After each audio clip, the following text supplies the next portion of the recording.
Every rebel on Alderaan liked Christmas a lot, but the Emperor who lived in his Death Star did not. The Emperor hated Christmas, the whole Christmas season. Now, please don't ask why. No one quite knows the reason. It could be the Death Star wasn't finished just right. It could be perhaps that his robe was too tight. But I think the most likely reason of all may have been that his heart was 2 sizes too small. But whatever the reason, his heart or his head, he sat there on Christmas Eve wanting the rebels dead, staring down from his space station with a sour, sidious face at all of the soldiers in their warm rebel base. For he knew every rebel down on that planet beneath was busy now hanging a Wookiee wool wreath. And they're hanging their stockings, he snarled with a sneer. Tomorrow is Christmas. It's practically here. Then he growled with his sidious fingers nervously drumming. I must find some way to stop Christmas from coming. But how? Then he got an idea.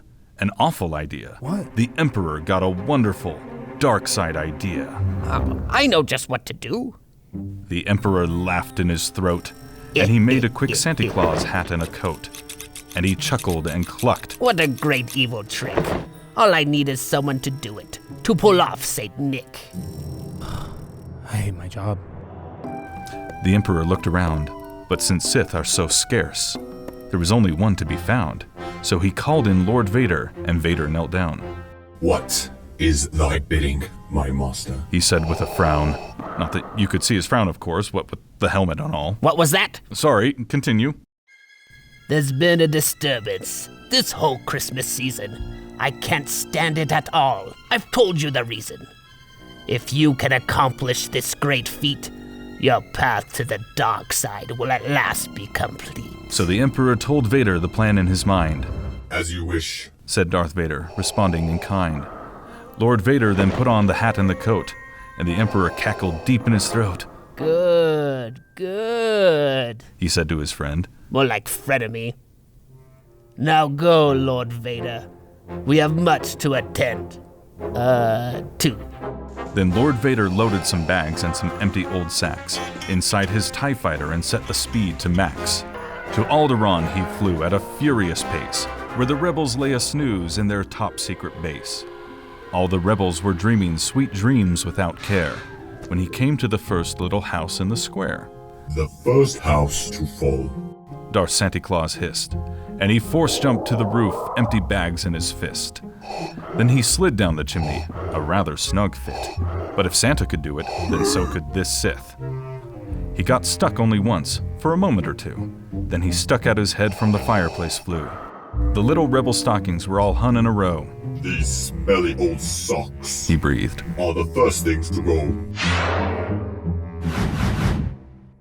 Then he slithered and slunk, with a sound most unpleasant, around the whole room, and he took every present.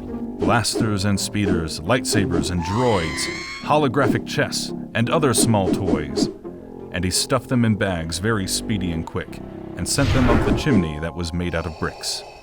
Then he slunk to the icebox, he took the bantha feast, he took the bantha pudding, and the bantha roast beast. He cleaned out the icebox as quick as warp speed. I find your lack of blue milk disturbing, he sadly decreed. Then he stuffed all the food up the chimney with glee. And now, said Darth Vader, I'll stuff up the tree. And he force-grabbed the tree, which he started to force-shove, when he heard a small sound like a coo of a dove. He turned round fast, and he saw a small girl, Princess Leia Organa, her hair all in curls. They look more like buns than curls to me. Oh, whatever. The Sith had been caught by this tiny rebel daughter, who'd gotten out of bed for a cup of cold water. She stared at the Sith and said, Santa Claus, why? Why are you taking our Christmas tree? Why? He waved a hand in front of her face. You will go back to bed and get off of my case. Mind tricks don't work on me. She kindly reminded. They only work on the very weak-minded. The Force is strong with this one, thought Vader, impressed. But how do I get rid of this bun-headed pest? But you know, that old Sith was so smart and slick, he thought up a lie, and he thought it up quick. Why, my sweet little tot? The fake Santa Claus lied. The tree has been chopped and won't light on one side. So I'm taking it home to my workshop, my dear. I'll fix it up there, then I'll bring it back here.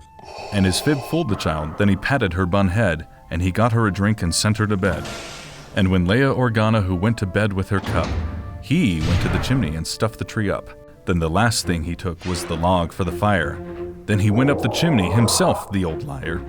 On their walls he left nothing but hooks and some wire. And the one speck of food that he left, just like that, was a crumb that was even too small for a womp rat.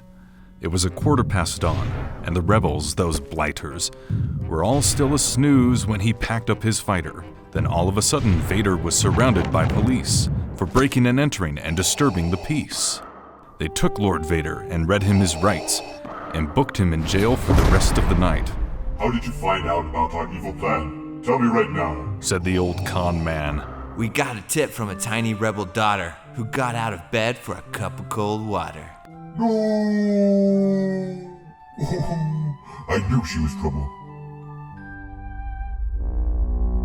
What is taking him so long? Oh well, I'll just blow up Alderaan. Geek out! Thanks for watching. Please subscribe, and your path to our Geek Out channel will be complete. Good. Don't forget to ring the bell for notifications.